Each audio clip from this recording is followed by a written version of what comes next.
Esto es El Espejo de Vivian y Francesca, un podcast donde se habla, se escucha y se sueña fotografía.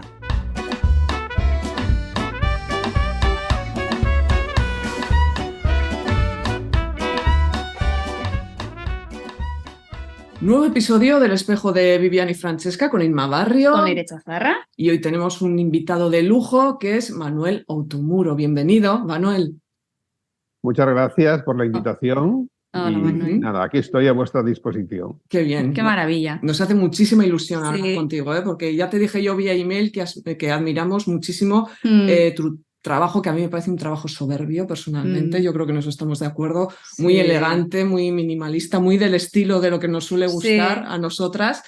Pero esta entrevista la tengo que empezar con una frase que es muy curiosa, tuya, y que yo creo que te define muy bien, y ya nos explicarás por qué te define muy bien, y es, seguro que sabes la frase que voy a decir. Es la frase de: vengo de pisar estiércol, yo vengo de pisar mierda de vaca. Vamos a empezar metidas en estiércol, Manuel. Pues es bien comienzo porque en realidad es el comienzo de mi vida, con lo cual es el origen de todo lo que pasó después. Realmente esa frase no la pronuncié como cuando dices, bueno, he encontrado una frase genial, voy a lucirme un poco. No, hablando con Laura Tarré, Sí.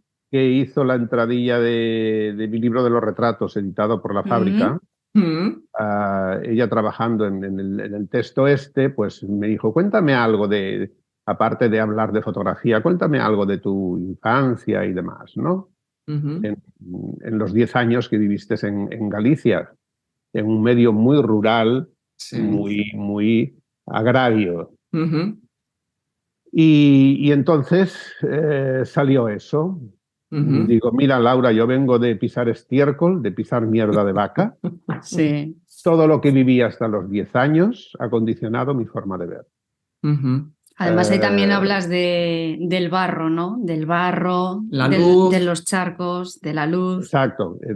Seguía con un pequeño retrato de mi entorno, ¿no? El hacer figuras de barro sin saber que aquello más tarde en la Escuela de Arte se llamaría modelado del barro, o descubrir reflejos de luz como diamantes en la charca donde llevaban las vacas a beber, que yo se lo comentaba a mi abuelo y mi abuelo me decía, ¡ay, qué louquiño estás! Tú no has visto un diamante en tu vida. Pero me imagino cómo son, ¿no? Sí, y bueno, de ahí viene el título de la exposición de retratos en la Lonja de Zaragoza, sí, en Foto España. De barro y luz. De barro y luz, ¿no? Que es el barro como lo que se entiende como el cuerpo, como la representación de lo físico, y la luz como algo infringido, eso que Miguel Ángel plasmó también en la Capilla Sixtina. Sí. El darle vida a esa figura de barro, que es lo que hacemos los fotógrafos, infundir luz con nuestros flashes. Sí, porque al final la luz es lo que nos guía, ¿no, Manuel? Exacto. Yo suelo citar siempre, fíjate, una frase de una película que además creo que se rodó en Galicia, espero no estar metiendo la pata, Los Otros, de Amenábar. Sí que Los Otros se rodó en Santander. Bueno, sí, es el norte. Bueno, y yo tuve entre Galicia y Euskadi. Tuve el placer de hacer las fotos de promoción de la película con Nicole Kidman. Eso no sabíamos, fíjate. Sí, el póster de la película es un retrato mío de Nicole. Es tuyo. Ole. Anda, fíjate. Sí. Con lo que me gusta a mí esa película, Manuel, y yo no sabía. Y Nicole Kidman, yo soy muy de Nicole Kidman. Pues sí, se rodó cerca de Santillana, sí, en un palacete que está en medio del campo.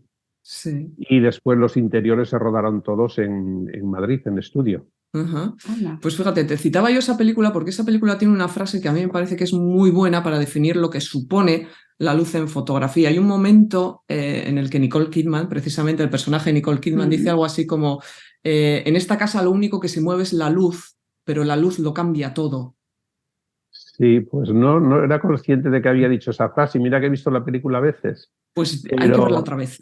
Pero me gusta, me la voy a apuntar. Sí, ¿no? Sí. ¿Qué te iba a decir, Manuel? Tú, por ejemplo, cuando hablas del tema del flash, es que ahora que lo has comentado, tú cuando empiezas a hacer fotografía, bueno, que ahora nos vas a explicar cómo empezaste, ¿no? De una manera un poco por una casualidad, ¿no? Y Y tardía, que eso es maravilloso, ¿eh? Eso está muy bien y hay que recalcarlo.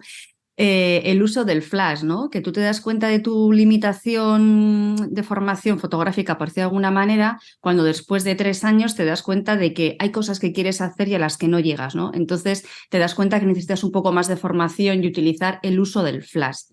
¿El flash qué ha supuesto para ti en tu trabajo? Bueno, en realidad no, el inicio no fue tanto con el flash, fue más con el HMI, con luz continua, porque la luz continua me recordaba más a la luz natural. Lo que estás viendo es lo que estás plasmando. El flash tiene esa impronta de ese destello que te ciega a ti como fotógrafo y a veces ciega al fotografiado, Sí. pero que no acabas de ver la luz real hasta que has disparado, ¿no? Por eso hacíamos unas Polaroid de prueba, que es porque no se veía en una pantalla, estábamos en analógico, ¿no? Sí, el inicio fue por un incidente que yo hacía la dirección de arte de La Vanguardia Mujer, el primer suplemento femenino que hizo un diario en España, y encargaba a todos los fotógrafos, por eso soy amigo de casi todos ellos, de Ferrater, de Javier Bayonra, de Tony Bernat, de todos los fotógrafos de esa época, ¿no? Que colaboraban con la revista. En este caso era un fotógrafo que venía de París y no pudo llegar y teníamos la sesión y entonces no vino. Yo con la cámara, con mi pequeña Pentax que hacía el making of o una foto de souvenir para poner en el sumario al inicio de la revista, pues con esa cámara disparé y claro, comprobé lo que más tarde confirmé que no era la realidad, pero en aquel momento para mí digo, qué fácil es esto, porque en realidad lo hace la cámara. Es decir, la cámara no lo hace, pero en ese momento me pareció sorprendente el resultado. Sí, eso lo hemos pensado todos. Ahí cambié la tipografía por la fotografía. Porque tú eras diseñador gráfico, eso no lo hemos dicho. Diseñador gráfico, es mi formación, sí.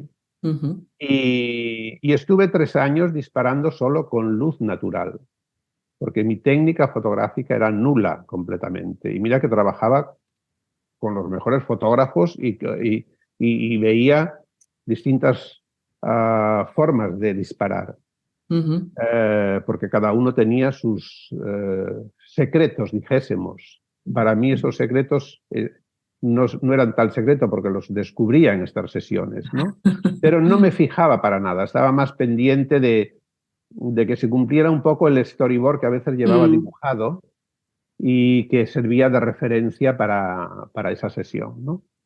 Y bueno, al cabo de 3 años es cuando empecé a notar las carencias de querer hacer fotos de estudio, querer hacer una luz más complicada, y es cuando me empecé a formar en lo que las luces que necesitaba, ¿no? Y bueno, después me he complicado que hay alguna foto mía que tiene 6 puntos de luz diferentes. Ya, una vez de empezar, ¿no? Ya, digo... Pero tú además, hemos comentado antes que encima eres fotógrafo tardío, porque yo creo que he leído que ya cuando empiezas estás sobre los 40 años o así. No, 40, sí. 40 ya cumplidos, 40, ¿no? Sí. Y hasta entonces... Pero, sí, te iba a preguntar, hasta entonces, claro, tú habías trabajado de diseñador gráfico por tu tipo de trabajo, habías compartido muchas horas con fotógrafos y ya has dicho que les habías visto trabajar, y hasta entonces no te había llamado la atención la profesión de fotógrafo. ¿Tan fácil te parecía, Manuel? No, para nada. Es que ni pensar que yo o que tuviera una inquietud. Es decir, sí que me gustaba hacer fotos cuando iba de viaje, lo típico, lo que es un aficionado. Sí. Pero tampoco un aficionado que se desviviera por hacer fotos. Tampoco era eso. La prueba es que de cámaras no entendía, no sabía nada, aún no sé hoy, pero entonces menos. Y porque todo lo que es la tecnología a mí me resulta un poco complicada. Sí. Es decir, y a mí se me para el coche y no sé ni dónde abrir el capó. Es decir, Pues ya somos tres. Ya somos tres. De hecho, veníamos antes de estar hablando de eso porque ha tenido un problema Yo con el acabo coche. de rescatar el coche del taller y le estaba diciendo que hablo con el mecánico y no me he enterado de nada de lo que me ha dicho. Entonces... Sí, yo fui a poner gasolina y no sabía dónde abrir el cacharro y el señor me dijo, ¿lo has robado o es suyo? Digo, no, es mío. Sí, esas cosas que parecen un chiste, pero que a mí, mi relación con la tecnología, después encuentro que es maravillosa y que le debemos mucho y que es de esto, pero es más bien la pereza de aprenderla, ¿no? Tú, Manuel, además eres eres un gran retratista. Antes has comentado que tienes un libro de retratos publicado por La Fábrica. Pero hay un retrato que también, así como el estiércol te marcó en tus comienzos, también hay un retrato muy especial, ¿no? Que es un retrato que creo que tenías a los pies de tu cama, bueno, que te marca también, ¿no? Es un retrato que, por supuesto, no lo hice yo, no. Pero es la fotografía que acompañó la ausencia. La ausencia de unos padres provocada por la emigración. En la aldea donde vivía prácticamente éramos niños y que vivíamos con los abuelos. La gente de una edad media, media y joven, porque mis padres cuando se fueron tenían 18 años y yo ya tenía 1 año. Es decir, que se fueron a Venezuela. Entonces, esa ausencia estaba suplida por esa imagen que estaba en la pared a los pies de mi cama y con la que crecí. También con esas fotos que llegaban de ultramar, que llegaban cartas, pero cuando la carta contenía una instantánea ya era como la alegría, ¿no? Sí, claro. Es decir, mis padres eran una fotografía, eran todo fotografías. Qué gracia. Y es ese recuerdo el que tengo de mi infancia, ¿no? Luego vas, ya cuando conoces, por así decirlo, entre comillas, a tus padres, es ya con 10 años, ¿no? Que os vais a vivir, ellos vienen de Caracas a Barcelona y os vais a vivir a Barcelona. Luego tú darás con el tiempo y los años otro salto a otra gran ciudad que también te ha marcado mucho, que es Nueva York, ¿no? Sí. Pero me hace gracia el dato de que tú cuando llegas a Nueva York... llegas, te pones a limpiar mesas. Una de las primeras cosas que haces también es visitar Estudio 54, la mítica discoteca. Y encima creo que te alojas o que te buscan una habitación en otro mítico lugar de Nueva York, que es el Hotel Chelsea. Sí, Manuel. Pues sí, así fue. Es decir, yo llegué prácticamente sin contacto. Yo tenía una cuenta pendiente que era aprender inglés. Y el estudio de gráfica iba muy bien, tenía mi vida resuelta. Y gente trabajando. Con 30 años ya lo tenía prácticamente montado, pero me cuestioné si era eso lo que tenía que seguir siendo o tomarme un año sabático e irme. Y así fue. Lo que pasa es que el año sabático se convirtió en 3 años... 3 años sabáticos. Sin salir de Manhattan. Es decir, ni a New Jersey, ni a Brooklyn, siquiera. Y los dineros... Más 2 años más. Manuel, y los dineros que iban a ser para 1 año en tu mente fueron para 1 mes, ¿no? Pues más o menos. Sí, calculé muy mal el cambio a dólares, de pesetas a dólares lo calculé muy mal. Sí. Y bueno, alojé en el Hotel Chelsea y sin saber tampoco que era el Chelsea, es decir, porque era barato, simplemente, solo por eso. Pero enseguida vi de lo que iba, era fantástico el ambiente que había allí, ¿no? Y bueno, fue un descubrimiento. Quizá con mi infancia sean las etapas más enriquecedoras en lo que a aprender y a crecer en el sentido del conocimiento, quizás sean las etapas más enriquecedoras que he tenido. Al final quizás las otras etapas han sido más de dar. Y de hacer. Pero esas dos, la infancia y la estancia en Nueva York, han sido de recibir. Yo creo que me considero muy afortunado en ese sentido, en esas 2 etapas. Es de recibir muchos estímulos, ¿no? Porque de niño al final todo te llama la atención, y ir fijándote en todas las cosas, y luego en Nueva York ya te pide con una edad pues, más madura, y claro, pasas, primero hemos dicho, pasas del pueblo a la ciudad, a Barcelona, que eso para ti fue también como un pequeño, no quiero llamarlo trance, ¿no? Pero es cambiar mucho de una aldea a Sí, aldea como las que conocemos hoy en día muchísimo. a una ciudad en construcción y de repente a Nueva York, ¿no? Entonces ahí ya te pilla maduro, pero estás viendo encima que igual, digo yo, bueno, Barcelona, pues ya, es ciudad, además estaba también el Boccaccio, ¿no? O sea, la discoteca y demás. Pero Sí. claro, llegabas allí a Nueva York y eso ya tenía que ser otro mundo. Entonces, claro, ahí te pilla con estímulos de todo. Pues De de todo, porque color, de además gente. tuve mucha suerte también, que fue que Elsa Peretti, que tenía una casa aquí en Gerona, en San Martí Vell, Anda. y nos conocíamos, pues hizo un poco de anfitriona. Es decir, la primera noche que llegué, que fuimos al 54, fui de mano de ella. Es decir, con aquella cola de gente para entrar y aquella puerta completamente atascada, ella se abría paso como la reina de la noche. Es decir, y yo detrás, pues imagínate, yo me iba de una España, era el año 79, prácticamente era la transición, se iniciaba la transición, esa España gris que teníamos aquí. Yo aquí me colaba en Boccaccio porque no me dejaban entrar porque era pequeño, pero por ver algo diferente, por ver algo de la gente cosmopolita que había en todo lo que era la Gauche Divine barcelonesa. Claro, allí llegué y vi, no la Gauche Divine, es que vi la Factory de Warhol. Claro. Y todo aquello de mano de Elsa. Fue para mí, pues lo que decía antes, el recibir y recibir cantidad de estímulos en una ciudad en que en aquel momento era donde se generaban todas las vanguardias artísticas que cuajaron en los 80. Desde Warhol hasta en moda como Halston, como todos esos personajes que Elsa frecuentaba porque eran íntimos amigos de ella, ¿no? Además, tú en Nueva York también abriste ese estudio, ¿no? Abrí el estudio, estuve trabajando en un restaurante. La dueña del restaurante era una persona muy interesante. Fue el primer restaurante abierto en el Soho. No es como el Soho que conocemos ahora de Nueva York. Era un Soho completamente industrial, lleno de camiones cargando y descargando.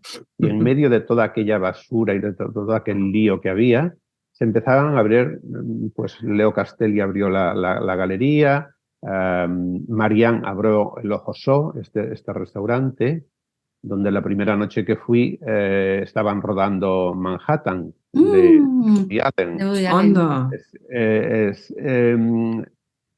Y yo me dije, ya que tengo que limpiar mesas, voy a hacer un casting de restaurantes. Entonces cogí una guía del New York Times y con Elsa y empezamos, a ver, número 1, tal. Y digo, pues mira, a mí me gusta el Ojo So porque me quedaba más cerca del Chelsea. Sí. Y efectivamente, entré en el Chelsea. Pero Marianne, ya cuando entré, me dijo, vas a estar trabajando 3 meses, no más. Porque yo llevaba un book de diseño gráfico y llevaba un book de ilustraciones que había hecho para el Boccaccio, para el Por Favor, para muchas revistas. Me gustaba mucho dibujar y entonces hacía muchas ilustraciones. Y ella fue la que me introdujo en todo lo que es la industria de la moda, buscándome un sitio donde podría hacer diseño textil. Y efectivamente, estuve 3 meses limpiando mesas y como de busboy, porque no sabía inglés para ser camarero. Claro. Y ya me puse ya abrí el estudio, que en principio era como de diseño textil. Así y que colaboraba con Oscar de la Renta, con Calvin Klein, yo enseñaba el portafolio 2 veces al año, que son las 2 colecciones, dibujos que hacía durante el año y después los iba a mostrar, ¿no? Así que tú realmente como fotógrafo te haces en Nueva York, ¿no? Se puede decir. Como fotógrafo, no, pero como, dijésemos, introducirme en todo lo que es el mundo de la moda. De la moda. Sí. Porque yo hasta aquel momento sí que tenía un cierto culto, pero más al tema de la indumentaria. Por ejemplo, me gustaba ver cómo Goya había tratado los trajes en sus cuadros. Me gustaba ver los monjes de Zurbarán con esos Con las pliegues y capuchas, esas sí. caídas de las túnicas. Eso me fascinaba. Y entonces eso me llevó un poco a indagar sobre la historia de la indumentaria, pero no tanto con las tendencias de la moda actual, ¿no? Allí comprobé que era un gran inculto en ese sentido, que era una falta total de cultura, porque yo venía de una progresía.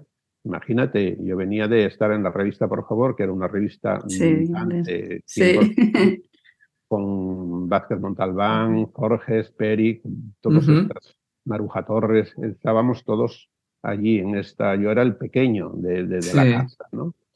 Y viniendo de esa militancia sindicalista y reivindicativa, pues el mundo fashion yo lo consideraba un poco frívolo, entre comillas, ¿no? Me gustaba más un jersey Camacho que una pieza de Gucci o de cualquier firma, ¿no? Y comprobé que era un desconocimiento total lo que tenía, ¿no? Ahí, por ejemplo, enlazando con esto que has dicho, me he acordado, de cuando te hacen el encargo en el 2011 para la fundación del Museo de Cristóbal Balenciaga, aquí en Guetaria. Yo recuerdo, bueno, yo también soy tardía en fotografía, me ha gustado siempre desde pequeña, pero bueno, hasta que empecé a hacer, pues yo bueno. también, ahí estamos plenos. Así nos conocimos. Pero un paréntesis. Sí. El llegar tarde es una gran ventaja.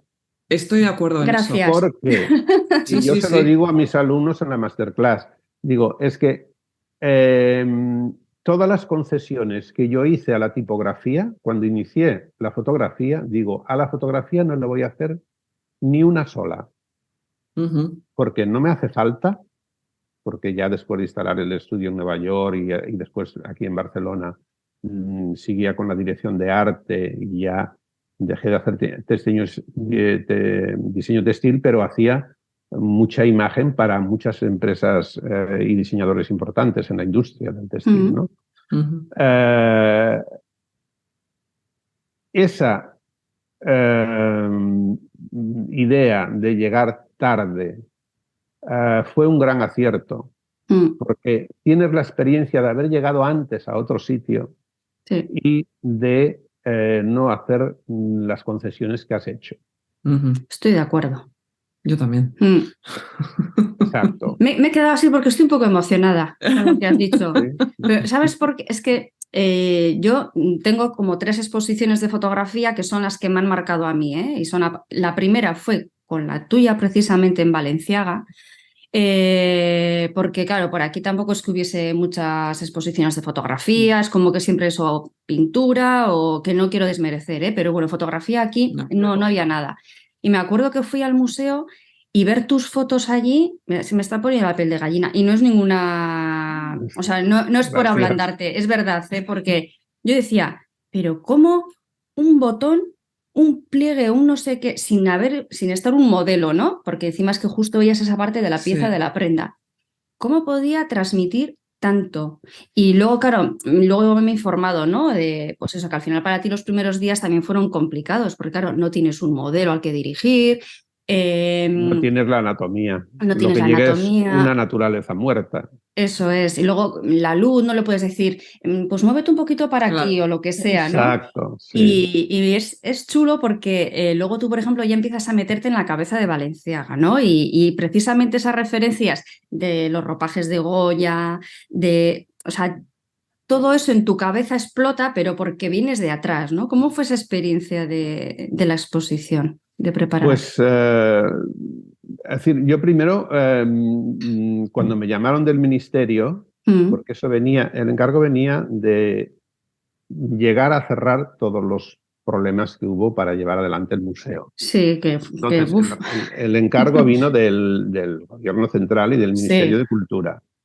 Y me llamaron para documentar todo el fondo para poder hacer el primer volumen.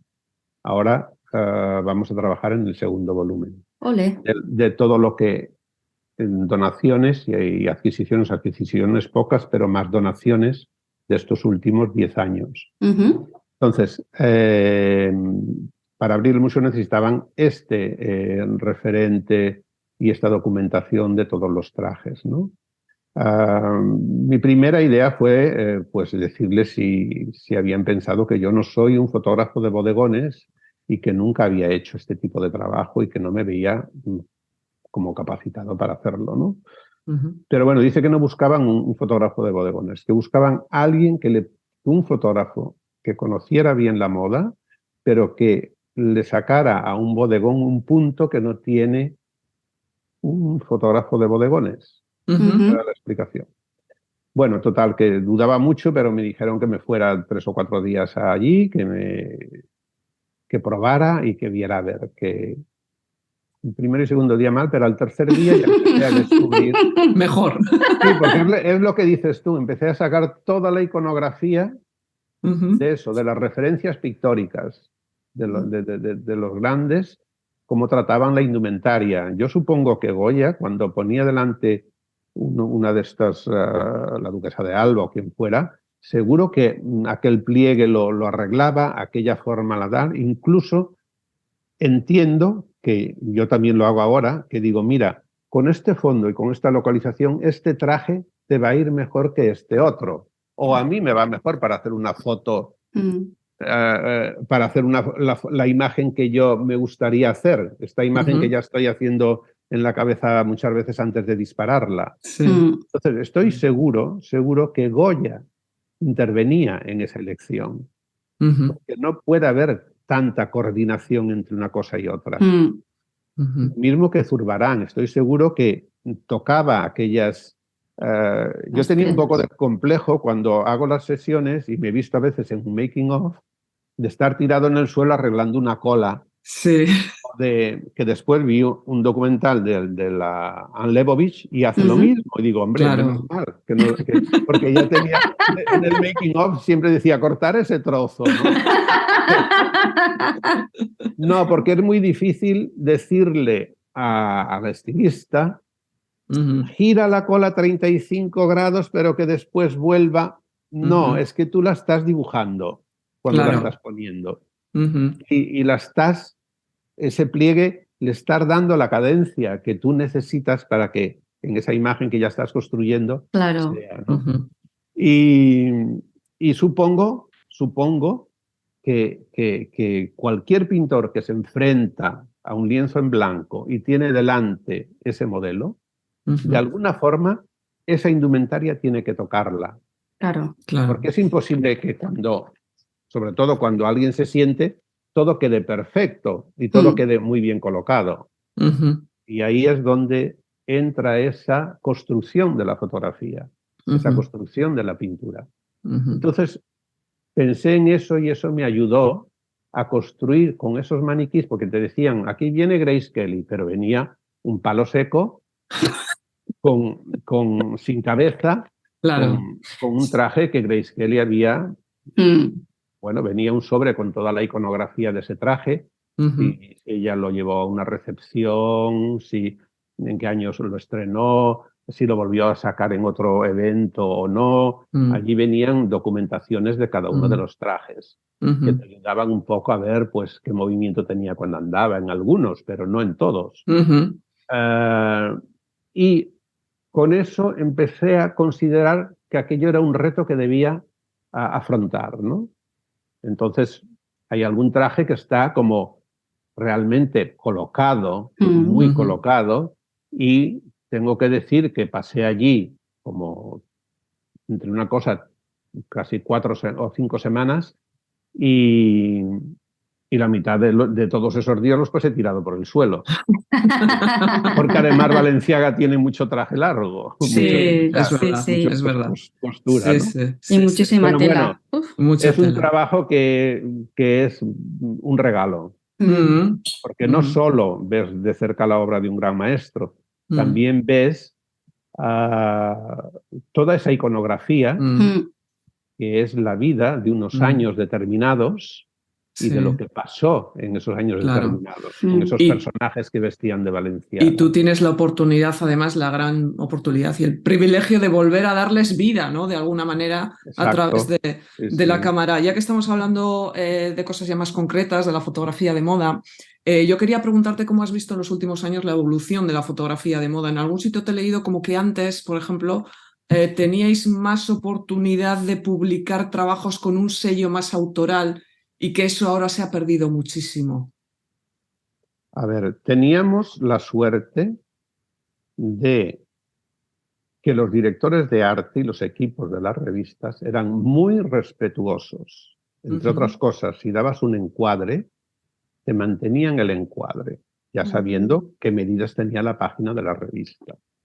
Ahora cortan una foto por aquí o por allá, o la ponen a doble página cuando iba para una página. Hay una utilización excesiva del material que reciben. Eso antes no pasaba. Eso por un lado. Por otro lado, planteabas una historia o un argumento de aquello y todo se trabajaba para ese argumento, ¿no? Si estaba basado el editorial en una película, si relataba un libro, si la base que utilizaras, ¿no? Incluso se escogían los trajes para él, determinados que reforzaran la historia. Ahora hay muchos compromisos de la parte publicitaria, que son lo que mantiene estas revistas, que cumplir, y a veces hay que meter trajes que no son los adecuados para la historia que estás contando. Ese es otro condicionante. Y después, sobre todo, lo que veo en relación al cambio ahora es que para conseguir dentro de la trayectoria de fotografía de moda un lenguaje propio, necesitas una trayectoria. Necesitas empezar, equivocarte a veces, pero todo eso tener la oportunidad de ir publicando y de ir haciendo. Y una vez lo has conseguido, de mantenerlo. Y de los Peter Lindberghs que conocemos no son los primeros que él disparó. Claro. Los Paolo Roversi primeros estaban desenfocados, después se desenfocó y le dio su sello. Es decir, cada fotógrafo, cuando analiza sus primeros pasos, ves que había un error para encontrar, pero tuvo la oportunidad de que esa trayectoria lo condujera a reforzar su propio lenguaje. Ahora esto es inmediatez. Es decir, llega el fotógrafo que más barato lo hace, esa es una de las cosas que priva, y al que utiliza en muchos casos, en lo que yo he publicado un artículo en La Vanguardia en que denuncio un poco eso, que llamo yo la explotación de la ilusión. Es decir, el fotógrafo tiene, dentro de esta inmediatez que vivimos, tiene necesidad de publicar, tiene necesidad de que se vea lo que hace. Eso a veces es un error. Es mejor no abrir una puerta si está cerrada, mejor mantenerla. Y es mejor no abrirla a destiempo. Entonces, los medios se basan de esa ilusión para conseguir fotos a 2 pesetas. Claro. Digo pesetas porque vale todavía menos que el euro. Claro. Nosotros tuvimos la suerte, mi generación y los anteriores, que empezamos cobrando muy bien desde la primera foto. Es decir, se nos pagaba siendo jóvenes, sin trayectoria y que empezábamos. Ahora, el que empieza está condenado a cobrar poco. Y la pena es que no es solo en la fotografía, es que es en muchos campos lo podríamos hacer. Pero bueno, hablamos de la fotografía. Y además, enseguida es sustituido por otro que tiene esa ilusión de publicar de nuevo. Total, se está viendo. Yo antes cogía una revista de moda y comprobabas cuáles eran los nombres de cabecera de cada una de esas revistas. Es decir, sabías que el Vogue Italia, de la Franca Sozzani, era Steven Meisel, el fotógrafo de cabecera del Vogue Italia. Y te sorprendía cada mes con editoriales que a lo mejor algunos de ellos tenían 30 páginas. El Harper Bazaar de la época de Fabien Baron era Patrick de Machelier, Peter Lindbergh. y ves que Peter Limber empezó a coger su lenguaje, su estilo, ahí. su estilo, ese blanco y negro, esa mujer medio despeinada, poco maquillada. Ahí me estás tocando a mí la fibra sensible con Peter Limber, ¿eh? Yo soy muy de Peter Limber, sí, me encanta. Además te lo iba a citar, porque tengo un par de cosas para citarte de Peter Limber, porque has citado... a los dos. Sí, sí, has citado a Limber más de una vez, y con el tema de cómo las revistas o las publicaciones luego hacen un poco lo que quieren con las fotografías, que es lo que has venido tú a decir, él tenía una cláusula para que no retocaran sus fotos. Por ejemplo, él decía que sí, que pues quitaba un granito, no sé qué, pero que él lo que no estaba dispuesto a hacer, él ni que hicieran las revistas ni los directores de arte con sus fotos era, por ejemplo, pues eso, adelgazar a una modelo, estirar unas piernas, separar unos ojos. Y luego te lo quería ligar un poco también, porque tú has dicho, cuando te han preguntado más de una vez, que es la típica pregunta que hacemos, y yo no te la voy a hacer hoy, la estoy evitando, de a ver a qué gente te gustaría retratar, porque como ya sé la respuesta, él dice, tú has dicho más de una vez que te gustaría retratar a gente que tiene arrugas, o sea, a gente con la cara marcada, ¿no? Y Peter Limber también hacía un poco un valor de eso, ¿no? O sea, a veces parece un poco contradictorio porque él creó a las supermodelos, pero luego, por otra parte, él ponía en valor la imagen de la mujer natural, de la mujer con años, de la mujer con arrugas. Hay fotos de Charlotte Rampling, de ¿cómo se llama la hija de Chaplin? Que ahora no me acuerdo. Geraldine. De Geraldine Chaplin. Tiene un retrato de Geraldine Chaplin que a mí me parece fascinante, el retrato que tiene Peter Limber. Tú también tiras un poco por ese camino de Peter Limber, de reivindicar, porque él lo que venía a decir era que al final los fotógrafos tienen la responsabilidad de qué imagen de la mujer se da a la sociedad, ¿no? ¿Tú te sientes con esa responsabilidad tú cuando haces editoriales de moda? Sinceramente, no. No. No me siento con la responsabilidad de sentar con mis fotos una reivindicación de lo que la mujer quiere ser o tiene que ser o debería ser. Creo que eso es... a ver, ¿cómo explicarlo? Creo que hay que confiar que la mujer sabe lo que quiere ser y que tiene que ser. No tengo yo que educarla con mi foto. Mi foto es una elección y la de Peter Limber es otro, la del otro fotógrafo es otro, pero la mujer se puede identificar con una o con otra, porque hay mujeres que van muy retocadas, muy puestas, muy no solo de quirófano, sino de maquillaje, y van, ellas se notan empoderadas, perfectas, y llevan sus uñas incomodísimas pero largas. Es decir, yo todo eso lo respeto, es que forma parte del poder que la mujer puede tener, que no todas son iguales, no todas van despeinadas, ni todas van con la cara lavada sin maquillaje. Profunda puede ser una como la otra, aunque suene frívolo y aunque parezca muy frívolo la imagen de la que va muy arreglada, podríamos decir, ¿no? Sí. Es decir, son mujeres, saben lo que quieren hacer y toman sus decisiones. Y a partir de ahí, yo no estoy para educarlas con mi foto. Yo creo que al final lo que se refiere más es un poco a cómo se impone desde la propia industria, ¿no? Al final el fotógrafo es un poco el medio, ¿no?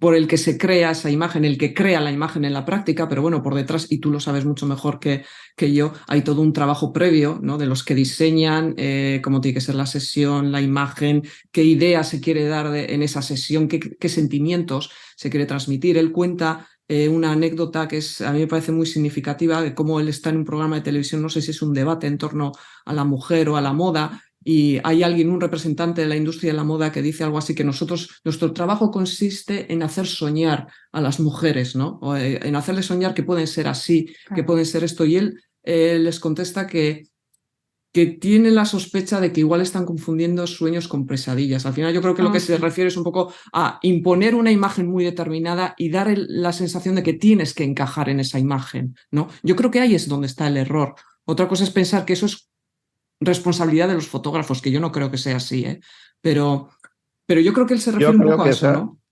Esa contestación de que el soñar ¿cómo era la palabra que decía? ¿El de la industria? El de la industria decía que su trabajo, el trabajo de él o la industria era hacer soñar a las mujeres que pueden ser así, ¿no? Como esas modelos que se ponen Yo ahí. creo que ahí ya se parte de una valoración errónea. Errónea. Es decir, tú quieres hacer a la mujer soñar que puede ser así.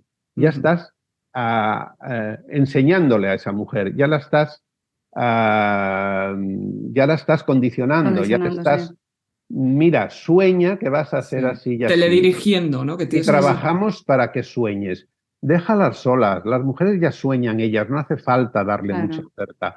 Dale un traje bonito que tenga la elección de ella, escogerlo si le apetece. Y que ella haga con su cuerpo y con su look lo que le dé la gana. Y ya está. Y que tenga la libertad de hacerlo, sin que nadie le diga nada. Exacto. Yo voy a aprovechar este momentito, como hemos hablado de Peter Lindbergh y de Miselas, por la parte que a mí me toca, que me afecta a lo gallego. Sabemos que ha habido, bueno, de hecho una todavía está siendo, ¿no? Las exposiciones que se han hecho en el muelle del puerto de Coruña, la primera dedicada a Lindbergh y la segunda a Miselas. Fotógrafos de moda extranjeros. ¿Para cuándo esa exposición de Utomuro gallego en Galicia? O sea, aprovecho este mini espacio que tenemos, porque al final hacemos patria de, pues, ¿sabe? Sin desmerecer el trabajo de Lindbergh y de Miselas o de cualquiera que quieran traer, ¿no? Pero, jolín, que tenemos a Manolo Utomuro. A ver, yo creo que el proyecto... Igual no quieres, ¿eh? No sé cómo decirte. Yo creo que el proyecto de La Coruña sí. Es un proyecto ambicioso, sí. con un respaldo económico importante, si no, no se podría hacer. Sí. Y trata de programar una serie de exposiciones internacionales de grandes fotógrafos que aquí no se hayan visto. Eso es un poco la línea que yo entiendo por lo que llevamos que se sí, pero quiere llevar. Utomuro tampoco se ha visto mucho, ¿eh? ¿No? Entonces, si viene, bienvenido sea. Es decir, tú no vas a decir estoy abierto a ello. Si quieres recogemos firmas, ¿eh? Pero tampoco entra, tampoco es una cuestión que tenga una gran necesidad de esta exposición. Sí. Me hace mucha ilusión la que estoy trabajando ahora, que va a ser en el Centro Cultural Marcos Valcárcel. Ay, qué bien. Y es una exposición que indaga en el origen y la memoria. Es decir, las fotos de ese niño de 10 años que no las hizo porque no había cámara y que están ahí, ¿cómo se harían ahora? Y cómo plasmaría esos recuerdos de infancia fotográficamente. Y estamos en el inicio y además la exposición ha tomado un segundo camino, que es que al planificar hacer estas fotografías, resulta que hay muchas que ya las tengo hechas. Anda. Que las tengo hechas de alguna forma. Sí. Sin ser tú consciente hasta ahora, ¿no? Con Marcos, mi asistente aquí, el otro día digo, bueno, este recuerdo lo plasmaría con esta foto que es así. De un niño que es un ángel que va caminando para la iglesia del pueblo. Una foto así un poco Cristina García Rodero, por decir algo, ¿no? Sí. Y porque hacía referencia a un recuerdo de pequeño, que teníamos que ir disfrazados de ángeles los niños a la procesión, y dijeron que no, que solo irían las niñas de primera comunión. Entonces, para mí fue un disgusto muy grande. Fíjate, discriminación al chico. Entonces, el ángel que nunca fui es esa foto. Y es cuando mi asistente dice, es que esta foto la tienes hecha. Pues casi has dado el título de efectivamente, el ángel que nunca fui, ¿no? que nunca es que lo estaba apuntando, digo, mira qué bonito. Eso es un título precioso para lo que sea. Entonces ahí está la foto de ese niño andando, yendo hacia una nave en el Pueblo Nuevo, aquí en Barcelona, en una sesión exterior, que el niño simplemente salía en 2 o 3 fotos acompañando a la modelo. Y a partir de ahí empezamos a tirar del hilo y salen como 20 fotos en las que yo recurro mucho a la imagen y a la iconografía del ángel, ¿no? El Igor Hiedra bailando con unas alas que yo me llevé hasta Madrid para ponérselas. Un vasco. Sí. Leonor Wadling con unas alas de ángel. Es decir, salen muchas referencias a este tema. ¿Y cuándo es esa Cada uno de expo? estos sueños, cada uno de estos recuerdos van a ir acompañados de la foto que se hará, que será el recuerdo, y de su influencia de eso en mi obra posterior. En tu trabajo. Eso suena estupendamente, Manuel. Pues qué divertido, ¿no? Que te pilles así ¿Y un trabajo diferente. ¿Cuándo va a ser esta expo, Manuel? ¿Hay en fechas? El 24. En el 24, sí. O sea, en 2024. Sí. El año que viene, ¿eh? Mira, Exacto. nos da tiempo a ir a Galicia. Hombre. Sí. Ya os avisaré cuando esté a punto de inaugurar. Hombre, pues claro. Oye, para ir haciendo agenda. Además, estabas hablando ahora de la exposición y me estaba acordando que tú, en una entrevista que te he leído yo, cuando estaba preparando esta entrevista, valga la redundancia, tú dices que cuando te hacen la exposición Lux en Barcelona, el ver tus fotos colgadas en un museo, bueno, yo creo eso tiene que ser una cosa tremenda, ¿no? Ver tu trabajo colgado en las paredes de un museo y a ti te causa una sensación muy concreta y muy especial. ¿Cómo viviste tú eso? Pues muy emocionante. Y no fui consciente hasta el día anterior, que estaba la sala ya solo con el personal de limpieza que estaba limpiando la sala para la inauguración del día siguiente, ¿no? Y recorrí aquellas salas llorando porque nunca pensé, es decir, mis trabajos son todos de encargo, son todos pura artesanía, que trato de satisfacer primero al que me lo ha encargado, que quede contento el cliente con ese encargo, ¿no? Y el hecho de que todas esas fotos que nunca fueron para estar colgadas en un museo o ocupar lugar en colecciones importantes, pues me produjo una gran emoción, porque no estaban hechas para estar allí, pero alguien vio que tenían algo que podían trascender al mero hecho de la función para la que fue creada. Y eso pues es muy de agradecer.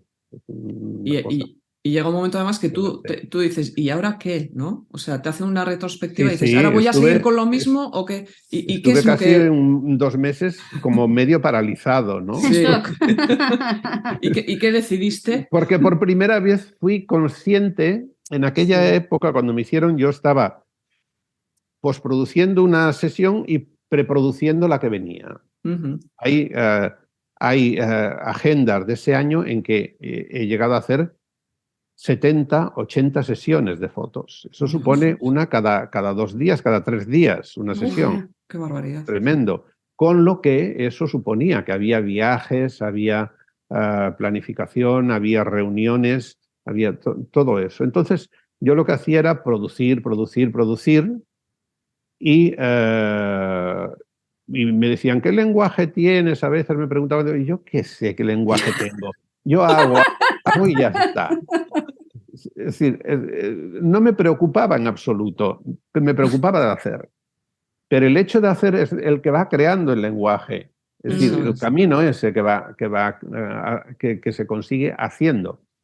Y ahí fui consciente por primera vez de cómo los comisarios, Silvia Ventosa y Ramón Pras, cómo catalogaban la obra, cómo la escogían, cómo la limpiaban para presentarla. Fui consciente de lo que es el comisariado de una exposición de fotografía y el analizar un archivo. Y todo eso me hizo como reflexionar en lo que estaba haciendo, pero hasta ese momento no era consciente para nada.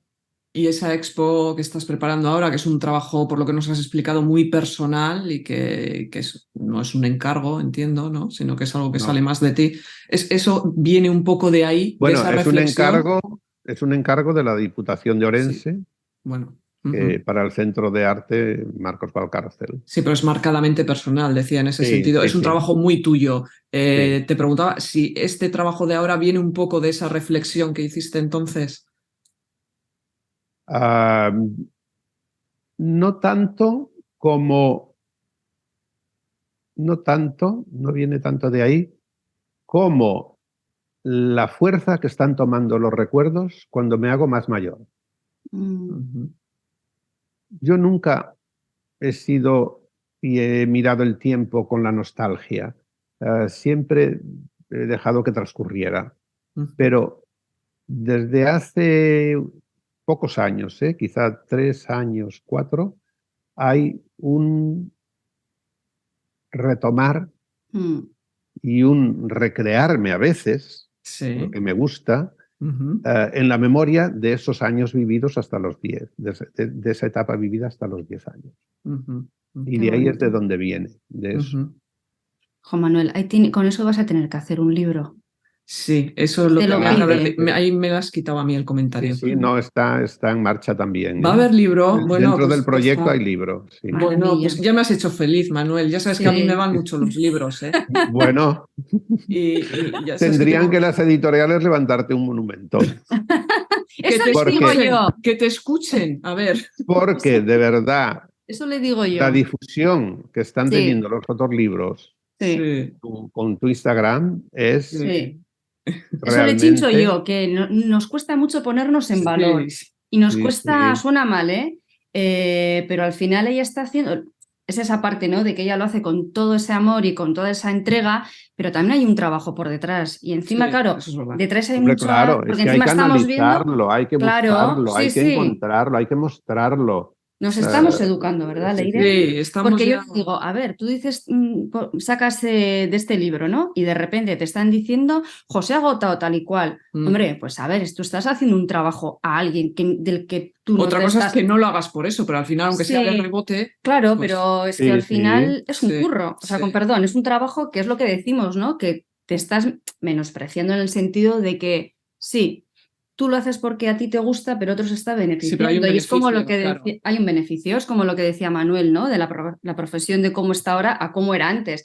Es que al final entramos en que también se abusa de esa ilusión y hay que pararse, ¿no? Yo es como, por ejemplo, cuando la gente hace fotolibros, yo no voy a regalar mis libros porque a mí me ha costado un tiempo y un dinero. Y cuando la gente se pone a regalarlos, pues que tú mismo estás quitando el valor de tu trabajo. Y dice, bueno, pero tú ya sabes que cuando eso es para dar difusión, para no sé qué...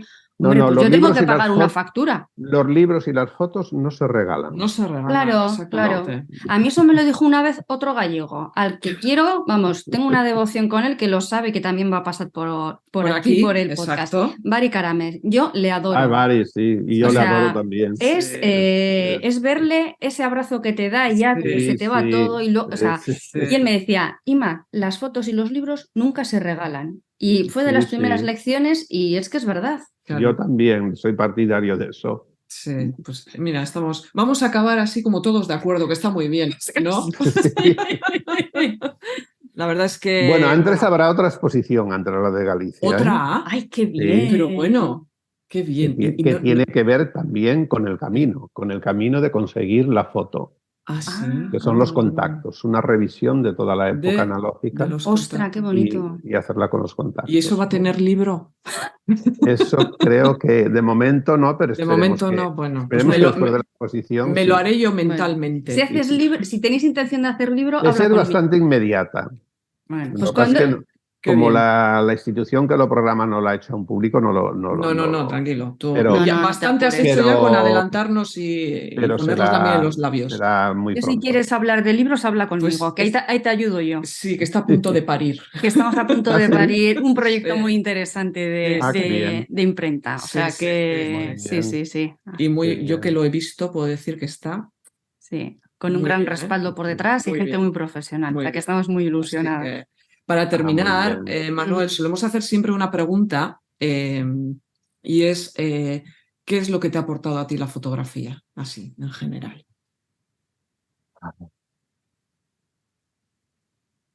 Pues me ha aportado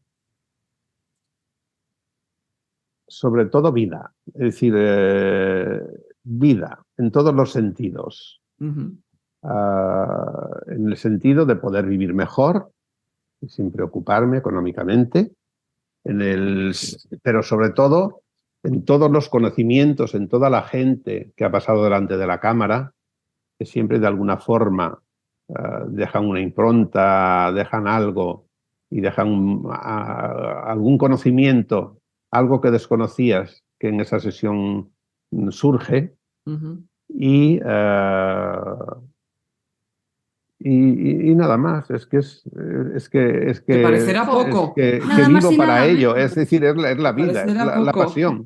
Claro, Algo que te dé vida no tiene El precio. poder ejercer a algo que amas, sí. que eso yo creo que te ayuda a fijarte de pies en Sí, tierra, sí. y otra a que la mente siga volando, ¿no? Sí.